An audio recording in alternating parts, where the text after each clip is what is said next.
போடுறீங்களா ப்ளீஸ்?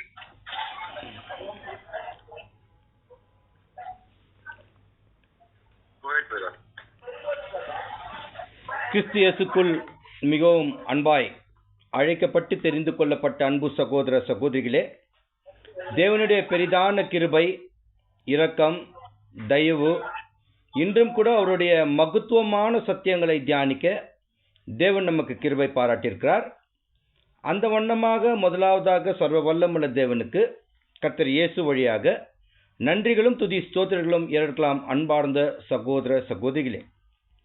அப்போ இன்றைக்கு நம்ம பார்க்கக்கூடிய உவமையின் தலைப்பு வெள்ளாடு மற்றும் செம்மறியாடு.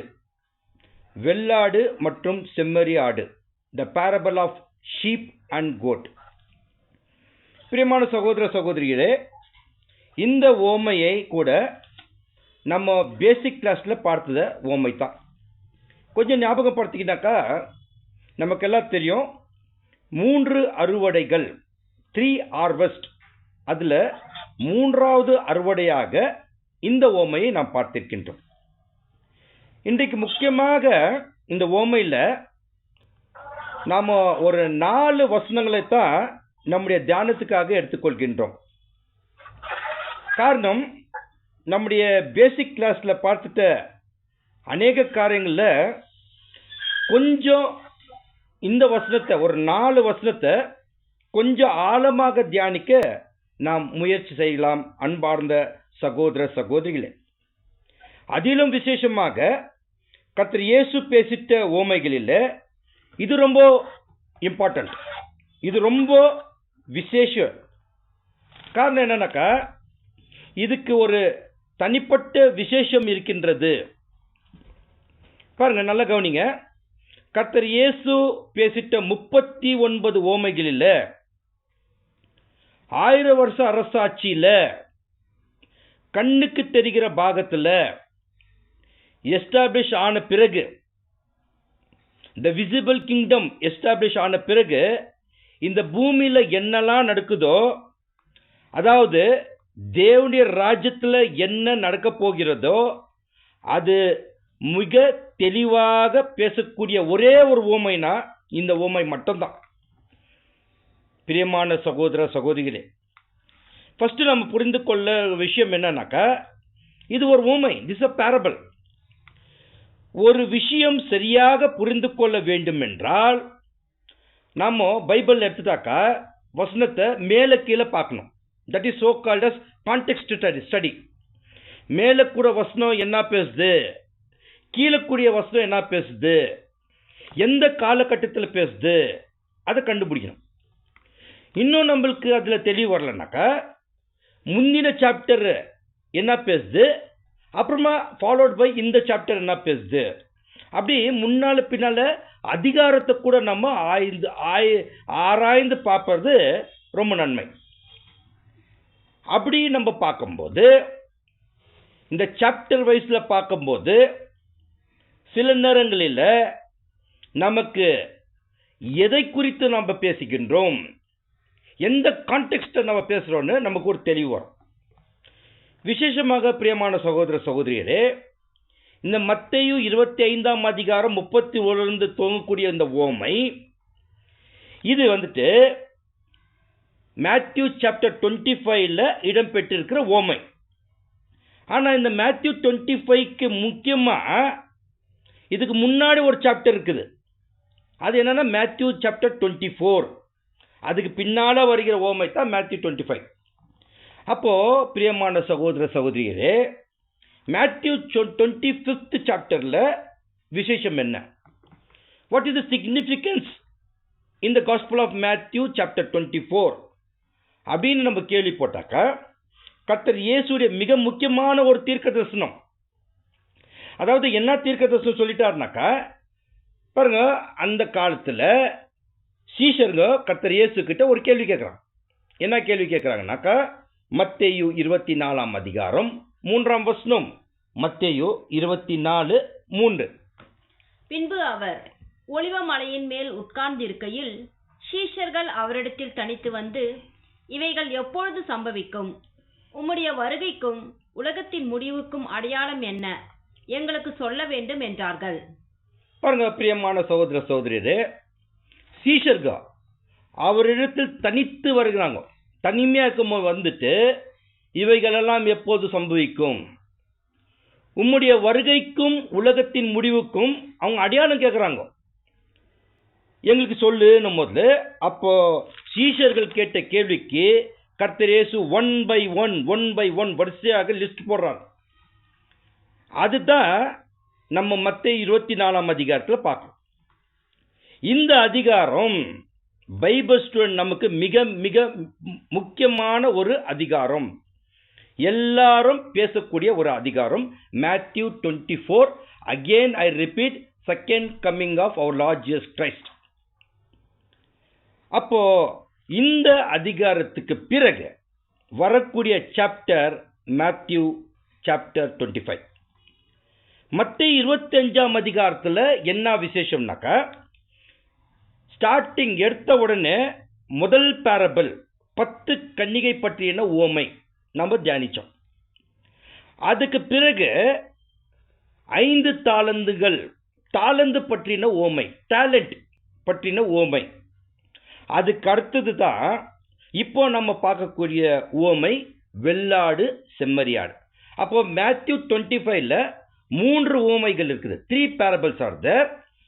One is 10 virgin, second is talent, third is sheep and goat parable. அப்போ இந்த ஊமைகளில் ரொம்ப முக்கியமான ஊமைகள் என்னன்னாக்கா, நம்ம ஏற்கனவே பார்த்தது மேத்யூ 24ல உம்முடைய வருகைக்கும் உலகத்தின் முடிவுக்கும் அடையாளம் என்ன, அதை கேட்ட கேள்விக்கு அப்படியே கண்டினியூ பண்ணி இந்த மேத்யூ 25ல முடிக்கிறார்.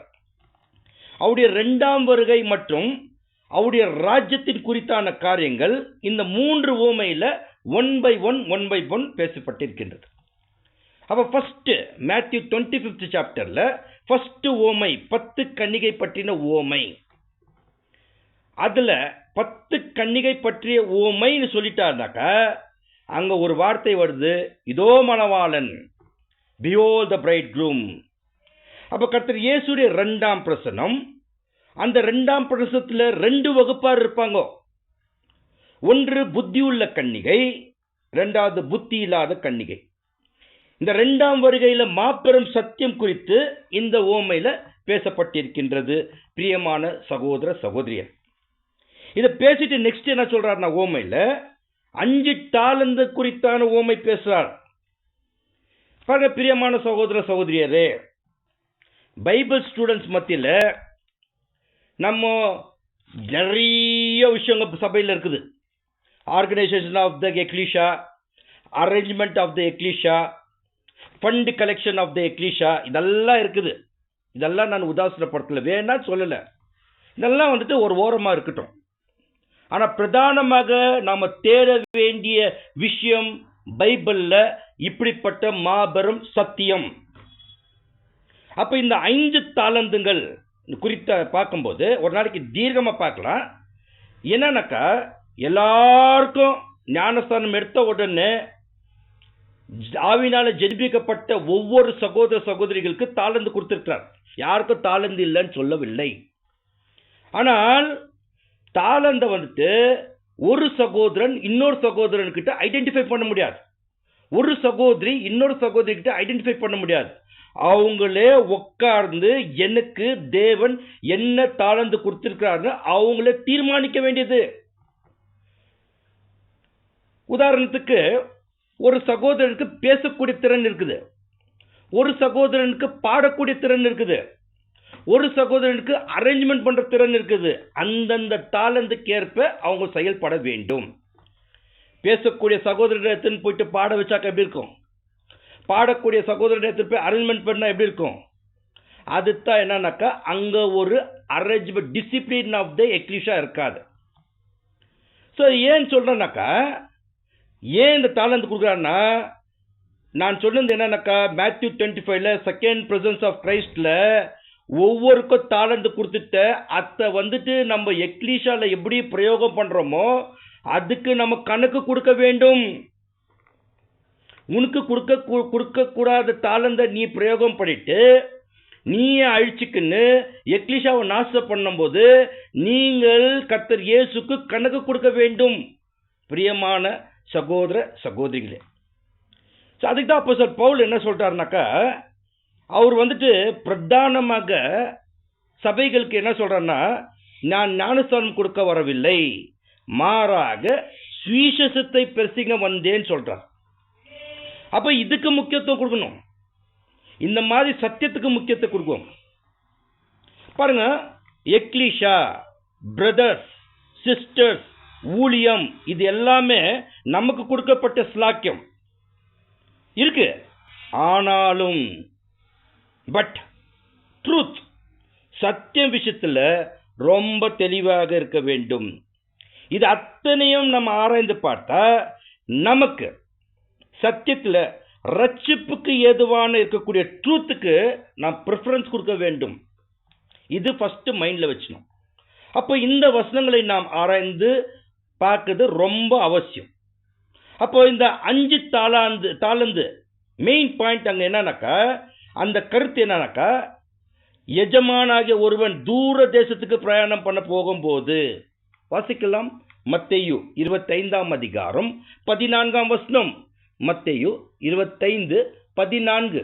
அன்றியும் பரலோக ராஜ்யம் புரதேசத்திற்கு பிரயாணமாய் போகிற ஒரு மனுஷன் தன் ஊழியக்காரரை அழைத்து தன் ஆஸ்திகளை அவர்கள் வசமாய் ஒப்பு கொடுத்தது போல் இருக்கிறது. பாத்தீங்களா? அப்போ ஊழியக்காரர்களை குறித்து சில தாளங்களை ஒப்புவித்து போறார். திரும்பி வருகிறார். இயேசு கிறிஸ்து 2ஆம் வந்திருக்கல. இப்போ கொடுத்திருக்கிற சத்தியத்துக்கு தாளத்துக்கு அவர் கணக்கு கேட்கிறார். உனக்கு கொடுத்திருக்கிற தாளந்தில சபை எந்த அளவுக்கு பக்தி விருத்தி உண்டாயிருக்கிறது, அதுக்கு நம்ம கணக்கு கொடுக்கிறவர்களா இருக்க வேண்டும். அஜாக்கிரதையா நம்ம ஊழியம் செய்வது தேவனுக்கும் கர்த்தர் இயேசுக்கும் அருவருப்பான காரியம். பிரியமான சகோதர சகோதரிகளே, அப்ப இந்த உவமையில ரொம்ப விசேஷமாக சபைக்கு ஒரு நியாய தீர்ப்பு குறித்து பேசிட்ட உவமை. இத பேசிட்ட பிறகுதான் இப்போ நெக்ஸ்ட் நாம பார்க்க போகிற இந்த 3வது உவமை பற்றின உவமையை நாம் பார்க்கலாம்.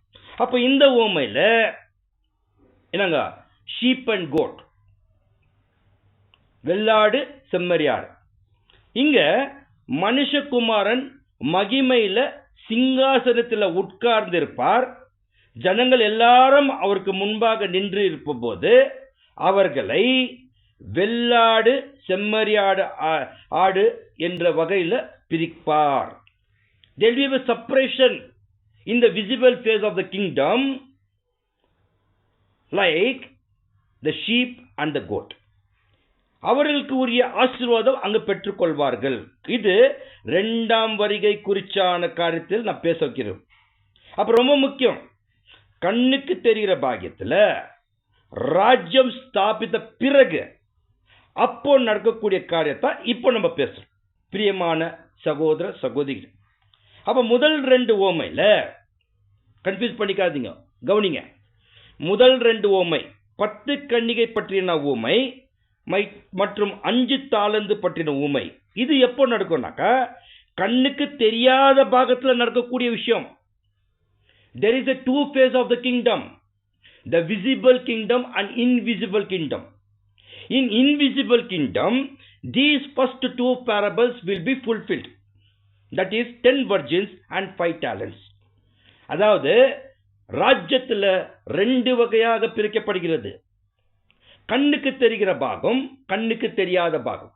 கண்ணுக்கு தெரியாத பாகத்தில் 10 கன்னிகை மற்றும் 5 தாலந்து குறித்தான உவமை நிறைவேறக்கூடிய ஒரு காலம். அப்போ 2ஆம் வருகையில், கர்த்தர் இயேசுடைய 2ஆம் வருகையில் இந்த சத்தியம் சபையில பாதி பேர் புரிந்து கொள்வார்கள், பாதி பேர் புரியாமல் இருப்பார்கள். கதவு அடைக்கப்பட்டது, the door is shut. இது எல்லாமே கண்ணுக்கு தெரியாத பாகத்தில் நடக்கக்கூடிய விஷயம். அதாவது என்னன்னாக்க, ரொம்ப ரொம்ப ரொம்ப எளிமையா சொல்லிட்டா நம்ம காலத்தில் நடக்கக்கூடிய விஷயம். அப்ப கண்ணுக்கு தெரிகிற பாகத்தில் வந்த பிறகு என்ன நடக்கும்? When it comes to the visible face of the kingdom, what is going to happen? இந்த ஓமையில நடக்க போகிற விஷயம் தான் அங்க நடக்குது. ஆனா அதே சமயத்துல நாம் என்ன சொல்றோம்னாக்கா, கர்த்தர் இயேசு பேசிட்ட மற்ற ஓமைகள் பார்க்கிலும் இந்த ஓமை வெரி ஸ்பெஷல், ரொம்ப விசேஷம். இந்த ஓமையில ரொம்ப முக்கியமா இன்னைக்கு ஒரு 4 வசனங்களை மட்டும் நாம் தியானிக்கலாம். பிரியமான சகோதர சகோதரியர், வசனத்துக்குள்ள போயிடலாம். மத்தேயு 25ஆம் அதிகாரம் 31ஆம் வசனம். Gospel of Matthew chapter 25 verse 31. அன்றியும் மனுஷகுமாரன் தமது மகிமை பொருந்தினவராய் சகல பரிசுத்த தூதர்களோடு கூட வரும்போது தமது மகிமையுள்ள சிங்காசனத்தின் மேல் வீற்றிருப்பார். பாத்தீங்களா? When the Son of Man shall come in this glory and all the holy angels with him, and shall he sit upon the throne of his glory. இல்லைங்களா? மறுபடியும் வாசிக்கலாம். அன்றியும் அன்றியும், அப்போ அன்றியும் தென் ஸ்டார்ட் பண்றாங்க. அப்படின்னா வென், இதுக்கு ஒரு டைம் சீக்வன்ஸ் பற்றி பேசப்பட்டிருக்கிறது. அன்றியும் அப்படி என்றால் எப்போ இந்த தீர்க்க தரிசனம் நிறைவேறும். இந்த தீர்க்க தரிசனம் ஒரு காலப்பகுதியில் ஸ்டார்ட் ஆகும், ஒரு பாயிண்ட் ஆஃப் டைம்ல. அது எந்த காலப்பகுதியிலிருந்து ஸ்டார்ட் ஆகும் அதுதான் கண்டுபிடிக்க வேண்டும். அன்றியும் எப்போ? வாசிக்கலாம். 1 தெசலோனிக்கா 4ஆம் அதிகாரம் 16ஆம் வசனம்.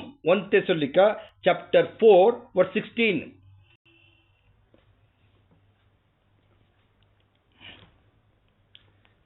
ஏனெனில் கர்த்தர் தாமே ஆரவாரத்தோடும் பிரதான தூதனுடைய சத்தத்தோடும் தேவ எக்காலத்தோடும் வானத்திலிருந்து இறங்கி வருவார். அப்பொழுது கிறிஸ்துக்குள் மரித்தவர்கள் முதலாவது எழுந்திருப்பார்கள். பாருங்க பிரியமான சகோதர சகோதரியரே, கர்த்தர் தாமே ஆரவார சத்தத்தோடு பிரதான தூதத்தோடு தேவர எக்காலத்தோடு வானத்திலிருந்து இறங்கி வருவார். அப்போது கிறிஸ்துக்குள் மரித்தவர்கள் முதலாவது உயிர்த்தெழுப்பார்கள். இது எப்போ? எல்லாமே நம்ம 1874 1878 நம்ம சொல்ல முடியாது. இதுக்கு ஒரு தனித்தன்மை இருக்குது. இது எப்போ இருக்கட்டும், இன்னொரு வசனத்தை வாசிக்கலாம், அப்போ நம்மளுக்கு தெரியும். யூதா 1:14.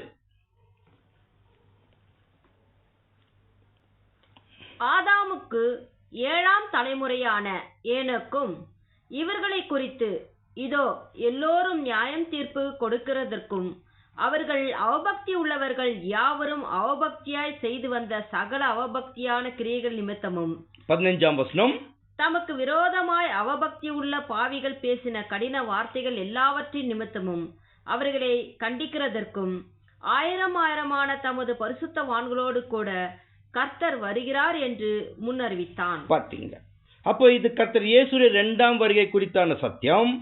ஆனா 1874 கிடையாது. மாறாக சபை மகிமை அடைந்த பிறகு, again I repeat, 1,44,000 the church class complete ஆயிட்ட பிறகு, after the great time of trouble, மகா உபத்திரத்துக்கு பிறகு நடக்கக்கூடிய ஒரு காரியம். பிரியமான சகோதர சகோதரிகளே, இந்த உண்மையில நிறைவேறுதல் அங்குதான் ஆரம்பிக்கும்.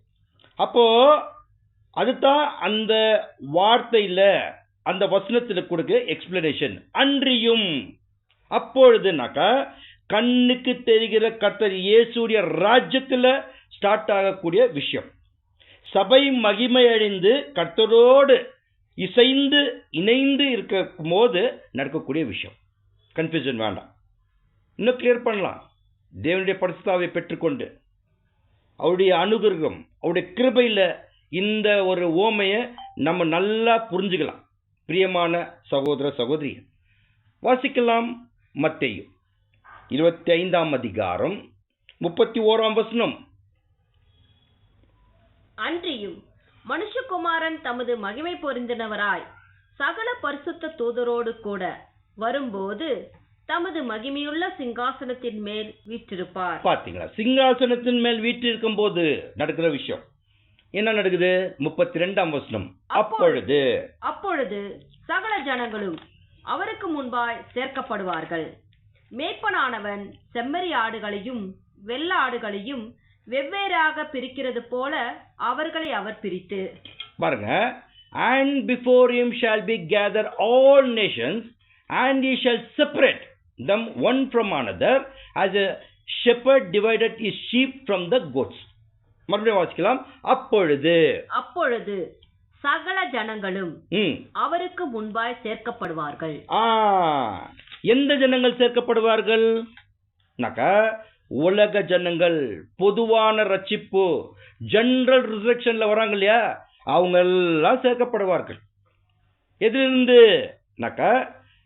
மேய்ப்பனான செம்மறியாடும் வெள்ளாட்டும் வெவ்வேறாக அவர்களை பிரித்து எதிலிருந்து கூட்டி சேர்க்குவார்னா, மறைச்சிட்ட சகல ஜனங்கள் உயிர்த்தெழுந்து வருவார்கள். கூட்டி சேர்க்கிற வேலை இது 1000 years கம்ப்ளீட்டா நடக்கக்கூடிய வேலை. இன் 1000 years, இந்த 1000 வருஷத்துல முடிவு வரைக்கும் நடக்கக்கூடிய காரியம் இதுதான் நடக்கும். பாருங்க, வசனம் 25:31 வாசிங்க. அன்றியும் மனுஷகுமாரன் தமது மகிமை பொருந்தினவராய் சகல பரிசுத்த தூதரோடு கூட வரும்போது தமது மகிமையுள்ள சிங்காசனத்தின் மேல் வீற்றிருப்பார். தமது மகிமையுள்ள சிங்காசனத்தின் மேல் வீற்றிருக்கும் போது தான் the starting of the கண்ணுக்கு தெரிகிற பாகம், visible face of kingdom starting.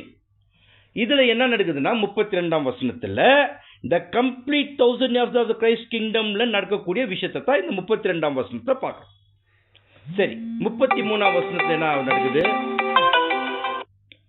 33ஆம் வசனத்துல என்ன நடக்குது? செம்மறி ஆடுகளை தமது வலது பக்கத்திலும் வெள்ளாடுகளை தமது இடது பக்கத்திலும் நிறுத்துவார். இங்கதான் ஒரு ஜட்ஜ்மெண்ட். அதாவது ஷெப்பர்டு அவருடைய சத்தத்துக்கு செவி குசாய்த்து நடக்கக்கூடிய ஆடுகள் 1000 வருஷத்துல கர்த்தர் இயேசுக்கு யாரெல்லாம் கீழ்ப்படுகிற ஜனங்களா இருக்கிறார்களோ அவர்கள் செம்மறி ஆடு. கொஞ்சம் கடினம் உள்ள ஆடுகள் வெள்ளாடு, கர்த்தர் இயேசுடைய சத்தத்துக்கு கீழ்ப்படியாத ஜனங்கள், டிசோபீடியன்ட் ஜனங்கள், இது வெள்ளாடு. அப்ப இந்த 2 வகுப்பாராக அவங்க பிரிக்கிறாங்க. ரைட் ஹேண்ட் சைட்ல செம்மறி ஆடு, லெப்ட் ஹேண்ட் சைட்ல வெள்ளாடு.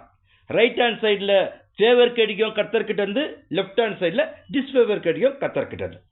அப்ப இந்த செம்மறி ஆடு பற்றின வசனம் எங்க வருது? ஷீப் பற்றிய வசனம் எங்க வருதுனாக்கா யோவான் 10ஆம் அதிகாரம் 16ஆம் வசனம். யோவான் 10:16. இந்த தொழுவத்தில் உள்ளவைகள் எல்லாமே வேறு ஆடுகள் எனக்கு உண்டு, அவைகளையும் நான் கொண்டு வர வேண்டும், அவைகளின் சத்தத்திற்கு செவி கொடுக்கும், அப்பொழுது ஒரே மந்தையும் ஒரே மேய்ப்பனும் ஆகும். பாத்தீங்களா? வேறு ஆடுகளும் எனக்கு உண்டு. நல்லா கவனிங்க இந்த வசனத்தை. இந்த தொழுவத்தில் வேறு ஆடுகளும் எனக்கு உண்டு. இந்த வசனத்தை நம்ம எப்படி தியானிக்க பண்ணோம்னாக்கா, there are 2 types of ships. first type of ship வந்துட்டு சபை. 1,44,000 பேர் ஆயிட்டாங்க. பெரிதான ரட்சிப்புக்கு போயிட்டாங்க. ஐ காலிங் அண்ட் எவன்லி காலிங் போயிட்டாங்க. இது ஒரு வகையான ஆடு. வேறு இந்த தொழுவத்தில் வேறு ஆடுகள் எனக்கு உண்டுனாக்கா, இந்த செகண்ட் வந்துட்டு the end of the 1000 years, பொதுவான ரட்சிப்புல கர்த்தர் இயேசுக்கு கீழ்ப்படிந்த ஜனங்கள், the end of the 1000 years. again I repeat, இதத்தான் கொஞ்சம் நான் டாபிக் வெளியே போயிட்டு உள்ள வந்துடுறேன் நம்முடைய எச்சரிப்புக்காக. ஜெகோவா விட்னஸ் இந்த இடத்துல தான் நம்மளை மாத்திடுவாங்க. ஜெகோவா விட்னஸ் அவருடைய கிட்ட கொஞ்சம் நீங்க பேசிட்டீங்கன்னாக்கா, வார்த்தையை குத்திட்டீங்கன்னா, வாய் குத்திட்டீங்கன்னாக்கா இந்த வசனத்தை காட்டுவாங்க. இந்த தொழுத்தில் இருக்கிறெல்லாம் வேறு ஆடுகள் எனக்கு உண்டுனாக்கா அவங்களுடைய விசுவாசம், அவருடைய உபதேசம்னாக்கா church already completed, we are running for the general resurrection. அந்த வேறு ஆடுகள் தான் நாம காமிக்குவாங்க. ஜாகிரதையா இருக்கணும் பிரியமான சகோதர சகோதரிய. அப்ப சால்வேஷன் சொல்லிட்டாக்கா, ரட்சிப்புன்னு சொல்லிட்டாக்கா, அப்படின்னு பார்த்தாக்கா நம்ம மனசுல எப்போதும் straight away divine plan of the ages அந்த சார்ட்டை முன்ன வைக்கணும். முன்ன வச்சுட்டாக்கா நமக்கு கொடுக்கப்பட்ட மாபெரும் ப்ராமிஸ், அப்ராம் கிட்ட இருந்து வந்த மாபெரும் ப்ராமிஸ் வானத்தின் நட்சத்திரம் எவன்லி சால்வேஷன், கடற்கரை மணல் அர்த்லி சால்வேஷன். அப்படின்னா பரலோகத்துக்கு ராஜாவாக ஒரு சில பேர் போயிடுவாங்க, மற்றவர்கள் பூமிக்கு ராஜாவாக இருப்பாங்க. That's all.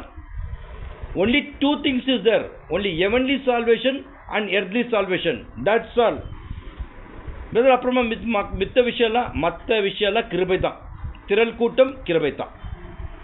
நெக்ஸ்ட் வாசிக்கலாம். மத்தேயு 25ஆம் அதிகாரம் 34ஆம் வசனம். மத்தேயு 25:34.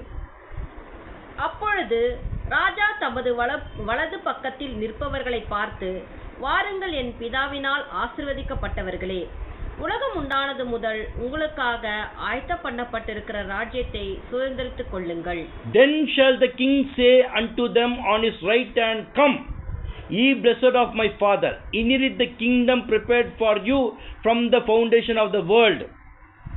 வசனம் ரொம்ப நல்லா இருக்குது. எப்போ நடக்குது? When it is going to happen. நாக்கா பாருங்க பிரியமான சகோதர சகோதரியரே, நீங்கள் மெசியானிக் ஏஜ் நீங்கள் டிவைன் பிளானில் பார்த்தீங்கன்னாக்கா 1874, அங்கிட்ட 1000 years ஆட் பண்ணிங்கன்னா 2874 இல்லைங்களா? அதுக்கப்புறமா லிட்டில் சீசன் வரும். அதுக்கப்புறமா ஏஜஸ் டு கம், யுகா யுகம், அப்போ நடக்கக்கூடிய வசனம் இது. பிரியமான சகோதர சகோதரிகளே, ப்ளீஸ் டோன்ட் கெட் கன்ஃபியூஸ். உலக ஜனங்கள் தேவனுக்கு ஆயத்தப்படுகிற ராஜ்யம் எதுனாக்கா 1000 வருஷ அரசாட்சி அல்ல. It is not a messianic age, rather it is ages to come, யுகா யுகத்துக்கு வரக்கூடிய ஆசீர்வாதம். நம்ம சிலர் கிங்டம் பிலீஃப்ன்றாங்க, 1000 years கிங்டம்னு. இது கண்டிப்பாக குழப்பமே வராது. மறுபடியும் நான் சொல்றேன், உலக ஜனங்களுக்கு தேவன் தன் தெய்வீக திட்டத்தில் வைத்திருக்கிற ஆசீர்வாதம் ஏஜஸ் டு கம், யுகா யுகங்கள் இல்லை. அதே சமயத்தில் பிரியமான சகோதர சகோதரி, 1000 வருஷ அரசாட்சி, 1000 years ஆஃப் கிங்டம் யார் கொடுக்கப்பட்டாச்சு? இது யாருக்கு கொடுக்கப்பட்ட ராஜ்யம்னாக்கா இது உலக ஜனங்களுக்கு அல்ல. This 1000 years of kingdom of rule is not for the general resurrection, not for the world. அப்ப யாருக்கு நாக்கா வாசிக்கலாம். லூக்கா 12ஆம் அதிகாரம் 32ஆம் வசனம். Gospel of Luke chapter 12 verse 32. பயப்படாதே சிறுமந்தையே, உங்களுக்கு ராஜ்யத்தை கொடுக்க உங்கள் பிதா பிரியமாயிருக்கிறார். பாத்தீங்களா? அப்போ இந்த ராஜ்யம் 1000 years of Christ rule, 1000 வருஷ அரசாட்சி, the 1000 years of the kingdom only for the church, not for the world. அப்போ 2 ராஜ்யங்கள், 2 வகுப்பார், 2 ராஜாக்கள். ஒருவேளை கொஞ்சம் எசுக புஸ்குன்னு கன்ஃபியூஸ் பண்ணிட்டாக்கா இது புரியாது, இது தெரியாது. இப்ப பாருங்க, இப்ப இதை இன்னும் கிளாரிஃபை பண்ணலாம், இன்னும் சிம்பிளிஃபை பண்ணலாம். இப்போ ஒரு கேள்வி. வெளிப்படுத்தல் விசேஷம் 21ஆம் அதிகாரம் 4ஆம் வசனம். Revolution chapter 21 verse 4. இது எப்போ நடக்கக்கூடியது? அவர்களுடைய கண்ணீர் யாவையும் தேவன் துடைப்பார், இனி மரணம் இல்லை, துக்கம் இல்லை, அலறுதலும் இல்லை, வருத்தமும் இல்லை, முந்தினவைகள் ஒழிந்து போயின என்று விளம்பினது. இது எப்போ நடக்கணும்? It is not in the 1000 years. இது 1000 வருஷ அரசாட்சியில் நடக்கக்கூடிய விஷயம் அல்ல. பட் இந்த ஏஜஸ் டு கம், யுகா யுகத்தில் நடக்கக்கூடிய காரியம். யுகா யுகத்தில் ஏஜஸ் டு கம்ல தான் இந்த பொதுவான ரட்சிப்புகள் வந்தாங்க. ஜெனரல் ரிசர்வேஷன்ல வந்தவனுக்கு அவருடைய கண்ணீர் யாவையும் தேவன் துடைப்பார். 1000 வருஷத்துல மரணம் இருக்கும், ஆனா ஏஜஸ் டு கம்ல மரணம் இருக்காது, துக்கம் இல்லை, அலுறுதலும் இல்லை, வருத்தமும் இல்லை. முந்தினவைகள் 1000 yearsல என்னன்னா இருந்துச்சோ அதெல்லாம் ஒழிந்து போயிடுச்சு. This is happening will happen in 1000, not in the 1000 years, but in ages to come. இன்னொரு வசனம் கூட வாசிக்கலாம். ஏசாயா 11ஆம் அதிகாரம் 6ஆம் வசனம். The book of Isaiah chapter 11 verse 6. அப்பொழுது ஓநாய் ஆட்டுக்குட்டியோடு தங்கும், புலி வெள்ளாட்டுக்குட்டியோடு படுத்துக்கொள்ளும், கன்றுக்குட்டியும் பாலசிங்கமும் காளையும் ஒருமித்திருக்கும், ஒரு சிறு பையன் அவைகளை நடத்துவான். பாத்தீங்களா, இது கூட யுகா யுகத்துல ஏஜஸ் டு கம்ல நடக்கக்கூடிய ஒரு காரியம். ஆனா 1000 இயர்ஸ்ல அது ஏஜஸ் டு கம் அப்ரோச் ஆகும்போது நடக்கிற ப்ரோக்ரஸ் ஒரு ப்ரோக்ரஸ் ஆகி கொண்டு போய்கொண்டிருக்கும். பிரியமான சகோதர சகோதரியர், so 1000 years of kingdom is only for the church. யுகா யுகத்தில் கிடைக்கக்கூடிய ஆசீர்வாதம் இது உலக ஜனங்களுக்கு. இங்கத்தான் என்ன ஆகுதுனாக்கா, the time of restitution, the day of restitution, திரும்பி கொடுக்கிற காலம் அங்கதான் கிடைக்கும். ஆரம்பிக்குது 1874ல the time of restitution. ஆனா ஆசீர்வாதம் பெற்றுக்கொள்கிற யுகம் ஏஜஸ் டு கம். பிரியமான சகோதர சகோதரியர், இந்த உண்மையில இசைவாக தீர்க்க தரிசனம் கூட ஒன்று இருக்குது. one prophet is there, one prophecy is there. வாசிக்கலாம். வெளிப்படுத்தல் 20ஆம் அதிகாரம் 11ஆம் வசனம். the book of Revelation chapter 20 verse 11. பின்பு நான் பெரிய வெள்ளை சிங்காசனத்தையும் அதன் மேல் வீற்றிருக்கிறவரையும் கண்டேன். அவருடைய சமூகத்திலிருந்து பூமியும் வானமும் அகன்று போயின, இவைகளுக்கு இடம் காணப்படவில்லை. 12ஆம் வசனம். மரித்தோராகிய சிறியோரையும் பெரியோரையும் தேவனுக்கு முன்பாய் நிற்க கண்டேன். அப்பொழுது புஸ்தகங்கள் திறக்கப்பட்டன. ஜீவ புஸ்தகம் என்னும் வேறொரு புஸ்தகம் திறக்கப்பட்டது. அப்பொழுது அந்த புஸ்தகத்தில் எழுதப்பட்டவைகளின்படியே மரித்தோர் தங்கள் தங்கள் கிரியைகளுக்கு தக்கதாய் நியாயம் தீர்க்கப்படுவார்கள். This is parallel. இணை. எதுக்கு இணைனா, மத்தேயு 25ஆம் அதிகாரத்துல இந்த ஷீப் அண்ட் கோட் சொல்லக்கூடிய சத்தியத்துக்கு இணையாக இந்த parallelly Revelation 20th chapterல சொல்லப்பட்ட விஷயம். இன்னொரு கிளீனா இந்த parallel truth நம்ம ஒன்று வாசிக்கலாம். Revelation chapter 20 verse 11 to 15.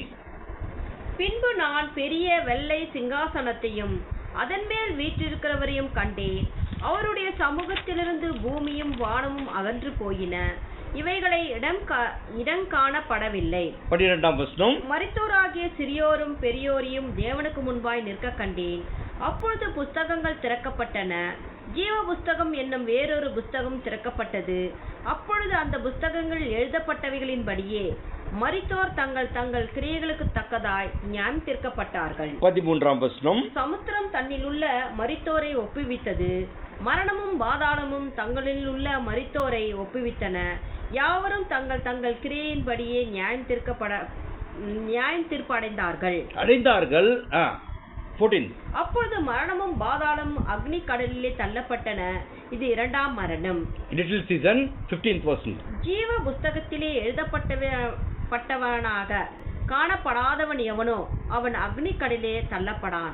ஆம், பிரியமான சகோதர சகோதரிகளே, அப்ப இங்க குறிக்கிறது நம்ம பார்க்கிறோம். இந்த ரெண்டுமே ஏஜஸ் டு கம், திரும்பி கொடுக்கப்பட்ட காலம், தி டே ஆஃப் ரெஸ்டிடியூஷன் நடக்கக்கூடிய காரியங்கள். பிரியமான சகோதர சகோதரியர், அப்ப இப்ப இந்த பேரபிள்குள்ள கொஞ்சம் போய் மேத்யூ சாப்டர் 25 verse 35. மத்தேயு 25ஆம் அதிகாரம் 35ஆம் வசனம்.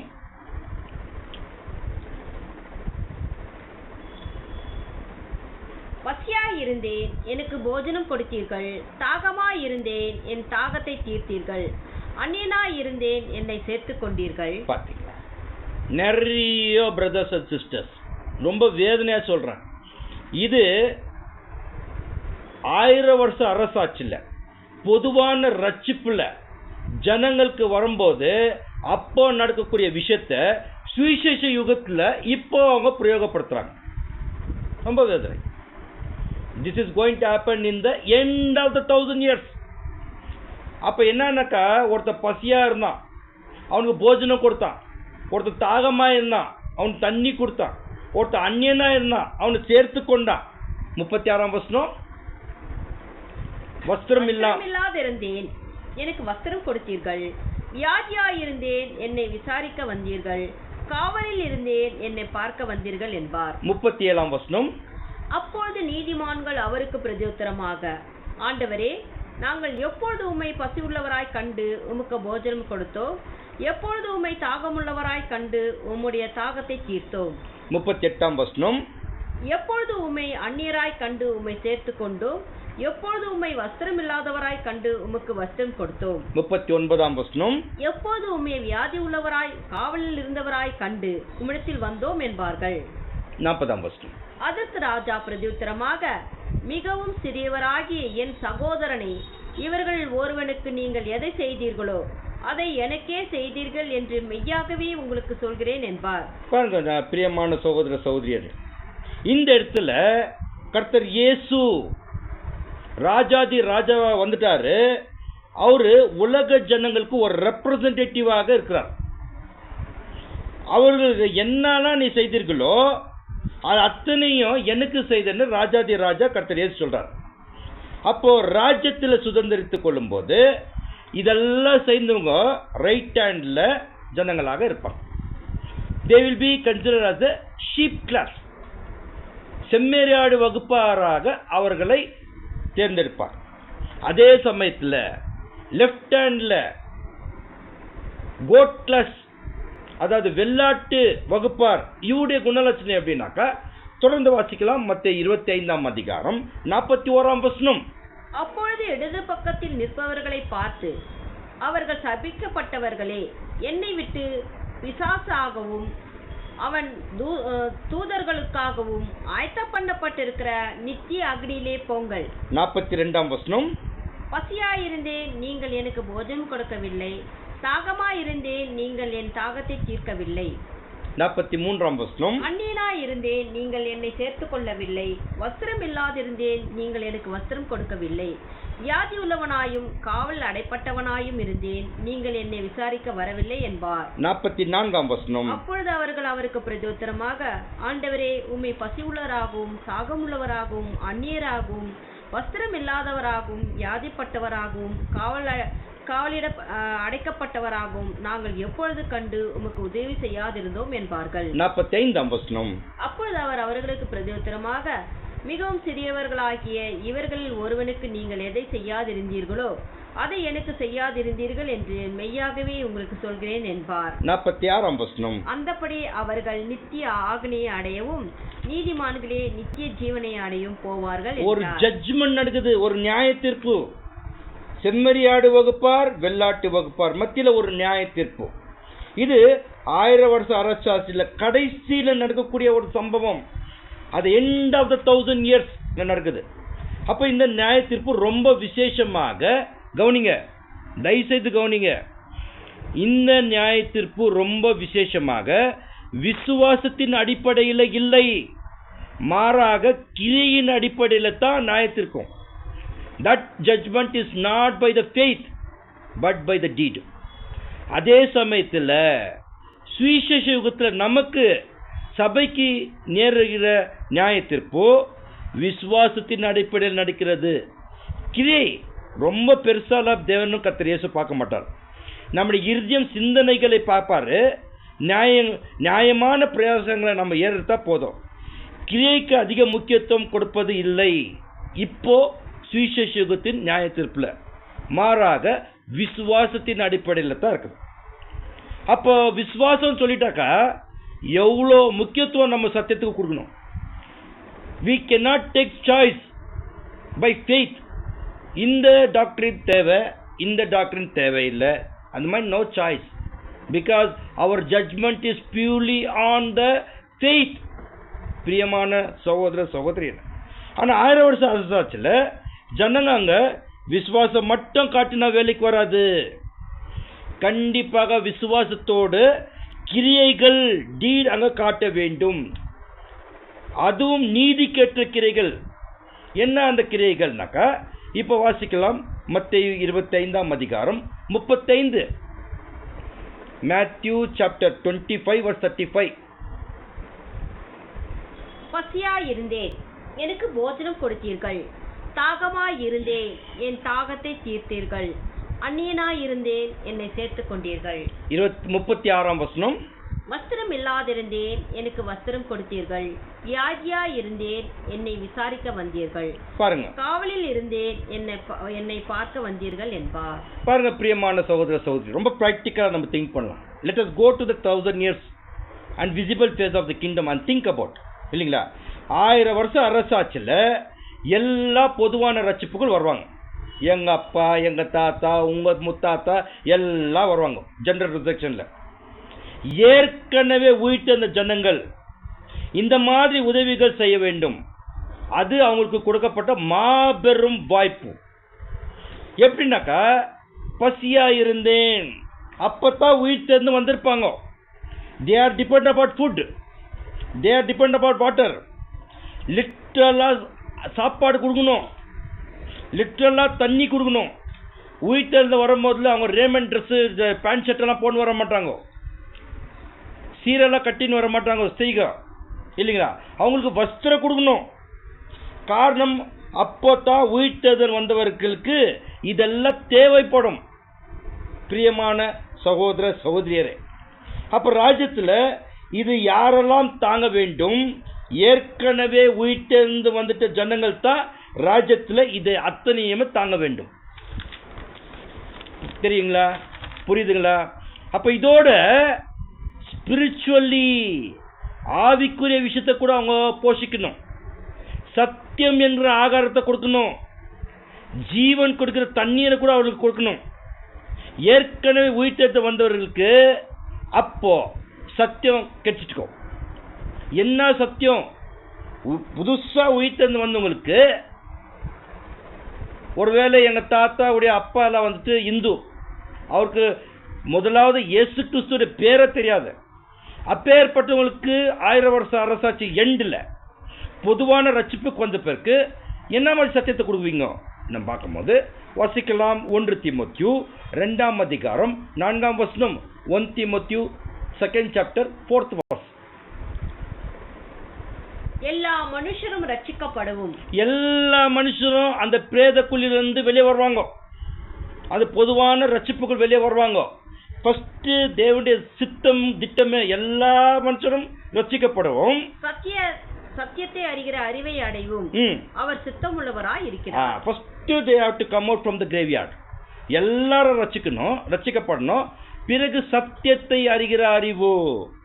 அப்போ அந்த 1000 yearsல பொதுவான ரட்சிப்புக்கு வந்தவங்களுக்கு என்ன சத்தியம்? வாட் ட்ரூத் நாக்கா அப்போ வாசிக்கலாம். 1 தீமோத்தேயு chapter 2 verse 5. தேவன் ஒருவரே, தேவனுக்கும் மனுஷருக்கும் மத்தியஸ்தர் ஒருவரே. 6ஆம் வசனம். எல்லாரையும் மீட்கும் பொருளாய் தம்மை ஒப்பு கொடுத்த மனுஷனாகிய கிறிஸ்து இயேசு அவரே. அதற்குரிய சாட்சி ஏற்ற காலத்தில் விளங்கி வருகிறது. பாத்தீங்களா என்ன சத்தியம் சொல்றாங்க? தேவன் ஒருவரே, தேவனுக்கும் மனிதனுக்கும் மத்தியஸ்தர் ஒருவரே. அவர் எல்லாத்தையும் மீட்கும் பொருளா தம்மை ஒப்பு கொடுத்த மனுஷனாகிய இயேசு கிறிஸ்து அவரே. இதற்குரிய சாட்சி ஏற்ற காலங்கள் வரும். அந்த காலம் இன்னும் வரவில்லை. பிரியமான சகோதர சகோதரிகளே, இந்த வார்த்தைகள் கூட உயிர்த்தெழுந்து வருகிற ஜனங்களுக்கு சொல்வதற்கு ஏற்கனவே உயிர்த்தெழுந்து வந்த ஜனங்களுக்கு கொடுக்கப்பட்ட ஸ்லாக்கியம், கடமை. நெக்ஸ்ட், நோய் வியாதியில இருந்தனாக்கா, நோய் எதுக்கு அடையாளம்னாக்கா பாவத்துக்கு அடையாளம். அந்த பாவத்தில் இருக்கக்கூடிய ஜனங்கள் இந்த சத்தியத்தினால குணப்படுத்த வேண்டியது ரொம்ப அவசியமா இருக்கிறது. சில பேர் காவல்ல இருந்தாங்கன்றாங்க. 1000 years எங்க பார்க்குது? ஜெயில. அப்ப ரொம்ப முக்கியம் காவல்னாக்கா, ஏற்கனவே அவங்க ஒரு மரணத்தின் பிடியில் இருந்தாங்க. இப்போ 1000 yearsல உயிர் தேர்ந்துட்ட பிறகு மறுபடியும் 2ஆம் மரணம் அவருக்கு நேரிடக்கூடாதுன்னு முக்கியமாக சில ஜெபங்கள் ஏறெடுக்க வேண்டும். பிரியமான சகோதர சகோதரிகளே, இதெல்லாமே 1000 years கிங்டம்ல உலகத்தின் ஜனங்கள்ல நீதியின் கிரைகள் செய்ய வேண்டும். நீதியின் கிரைகள். இந்த வாய்ப்புல சரியாக பயன்படுத்தினவர்கள் செம்மறியாடு வகுப்பாரா மாறுவாங்க. இந்த வாய்ப்புல மன கடினப்பட்டு அவங்க அதை உதாசனப்படுத்திட்டாக்கா அவங்க வெள்ளாட்டு வகுப்பாரா மாறிடுவாங்க. இந்த கிரைகளில் அடிப்படையில் தான் இந்த உலக ஜனங்களுக்கு நியாய தீர்க்கப்படுவார்கள். பிரியமான சகோதர சகோதரியர், அப்போ நியாய தீர்ப்பில் செம்மறியாடு வெள்ளாடு வகுப்பார். இதைத்தான் வெளிப்படுத்துற விஷயத்துல நம்ம என்ன சொல்லிட்டோம் பார்க்கும்போது வாசிக்கலாம். வெளிப்படுத்தல் 20ஆம் அதிகாரம் 12ஆம் வசனம். The book of Revelation chapter 20 verse 12. மரித்தோராகிய சிறியோரையும் பெரியோரையும் தேவனுக்கு முன்பாய் நிற்க கண்டேன். அப்பொழுது புஸ்தகங்கள் திறக்கப்பட்டன. ஜீவ புஸ்தகம் என்னும் வேறொரு புஸ்தகம் திறக்கப்பட்டது. அப்பொழுது அந்த புஸ்தகங்கள் எழுதப்பட்டவைகளின்படியே மரித்தோர் தங்கள் தங்கள் கிரியைகளுக்கு தக்கதாக நியாயம் தீர்ப்படைந்தார்கள். பிரியமான சகோதர சகோதரியர், மறுபடியும் இதை கொஞ்சம் நிதானமா வாசிக்கலாம். நான் இங்கிலீஷ்ல கூட வாசித்தர்றேன். And I saw the dead, small and great, stand before God, and the books were opened, and another book was opened, which is the book of life, and the dead were judged out of those things which were written in the books according to their works, according to their deeds, not only by faith, their works. அதாவது மறுபடியும் வாசிக்கலாங்க. மரித்தோராகிய சிறியோரையும் பெரியோரையும் தேவனுக்கு முன்பாய் நிற்க கண்டேன். பாத்தீங்கன்னா தேவனுக்கு முன்பாக அந்த ஒரு நியாயஸ்தலத்துல அவங்க நிக்கிறாங்க. அப்பொழுது புஸ்தகங்கள் திறக்கப்பட்டன. போதும். எந்த புஸ்தகம் திறக்கப்பட்டுச்சு? இப்போ நம்ம கையில இருக்கக்கூடிய வேதம், that 66 books அவர் கண்ணுக்கு முன்பாக திறக்கப்படும். அந்த ஜீவ புஸ்தகம், அந்த ஜீவ புஸ்தகம் என்னும் வேறொரு புஸ்தகம் திறக்கப்பட்டது. அந்த ஜீவ புஸ்தகம் அவங்க ஜீவத்துக்கு ஏதுவான புஸ்தகம் பதிவாயிருக்கும். அப்ப என்னன்னாக்கா the end of the 1000 yearsல அவங்களுடைய குட் டீட்ஸ், அவங்களுடைய குட் ஒர்க்ஸ் எல்லாம் ரெக்கார்ட் ஆயிட்டு இருக்கும். அதாவது 1000 yearsல உலக ஜனங்கள் செய்த நற்கிரியைகள் அது அத்தனையுமே தேவனுடைய மைண்ட்ல ரெக்கார்ட் ஆகியிருக்கும். அவர்களுடைய கிரிகைக்கு ஏற்ப, அவர்களுடைய ஒர்க்குக்கு ஏற்ப, அதன்படி அவங்களுக்கு நியாய தீர்க்கப்படும். பிரியமான சகோதர சகோதரியரே, அவ்வளவுதான் இதுக்கு விளக்கம். இதுக்கு மேல நம்ம விளக்க சொல்ல முடியாது. அப்போ இந்த மத்தேயு 25ஆம் அதிகாரத்துல 3 ஓமைகள் தொடர்ந்து இருக்குது. முதல் ஓமை 10 virgins, 10 கன்னிகை உரியதான ஒரு ஓமை. இரண்டாவது 5 தாலந்துகள், 5 talents உரிதான ஓமை. மூன்றாவது ஓமை பார்த்துட்டோம், வெள்ளாட்டு செம்மறியாடு பற்றின ஓமை. ரொம்ப விசேஷமா சொல்லிட்டாக்கா கர்த்தர் இயேசு பேசிட்ட 39 ஓமை பார்க்கலாம். இந்த ஒரு ஓமை மட்டும்தான் கண்ணுக்கு தெரிகிற பாகத்துல, the visible face of the kingdom, not in the 1000 years but ages to come. 1000 வருஷ அரசாட்சியில் அல்ல, யுகா யுகத்தில் நடக்கக்கூடிய ஒரு விஷயம் இது. கர்த்தர் இயேசு ஓமையாக பேசிட்டார். இந்த ஓமைகளை தேவன் தாமே ஆசீர்வதிப்பாராக. பொறுமையோடு கேட்ட அன்பு சகோதர சகோதரிக்கு நன்றி. ஆமேன்.